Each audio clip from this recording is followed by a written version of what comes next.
গত বছরের ৫ই আগস্ট ছাত্র জনতার গণঅভ্যুত্থানে ভারতে পালিয়ে যান সাবেক প্রধানমন্ত্রী শেখ হাসিনা। সে সময় তার সঙ্গে ছিলেন ছোট বোন শেখ রেহেনা।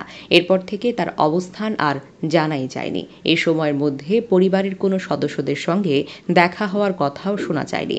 বিবিসি বাংলা তাদের এক প্রতিবেদনে জানায়, ভারতে পালিয়ে যাওয়ার পর প্রথম ২-৪ দিন শেখ হাসিনা ও তার বোন শেখ রেহেনাকে রাখা হয়েছিল দিল্লির উপকণ্ঠে গাজিয়াবাদের হিন্দন বিমান ঘাঁটির টার্মিনাল বিল্ডিংয়ে, যেটি নিয়ন্ত্রণ ও পরিচালনার ভার দেশটির বিমান বাহিনীর। কিন্তু হুট করেই শেখ হাসিনার তৃতীয় কোনো দেশে পাড়ি দেওয়া সম্ভব হচ্ছে না।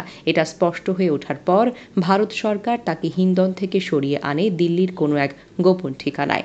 পরে তাকে হয়তো দিল্লির কাছাকাছি অন্য কোনো সুরক্ষিত ডেরাতে সরিয়েও নেওয়া হয়েছে। কিন্তু এ ব্যাপারে ভারত সরকার কোনো তথ্যই প্রকাশ করেনি।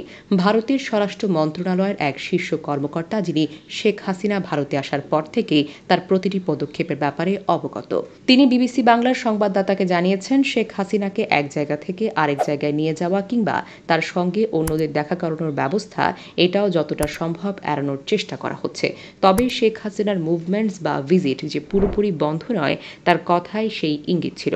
তবে ভারতে অবস্থানরত এক শীর্ষ আওয়ামী লীগ নেতা বিবিসি বাংলাকে জানিয়েছেন, তাদের সঙ্গে শেখ হাসিনার নিয়মিত কথা হলেও সশরীরে কারো সঙ্গে দেখা করেছেন প্রাক্তন প্রধানমন্ত্রী এমনটা জানা যায়নি।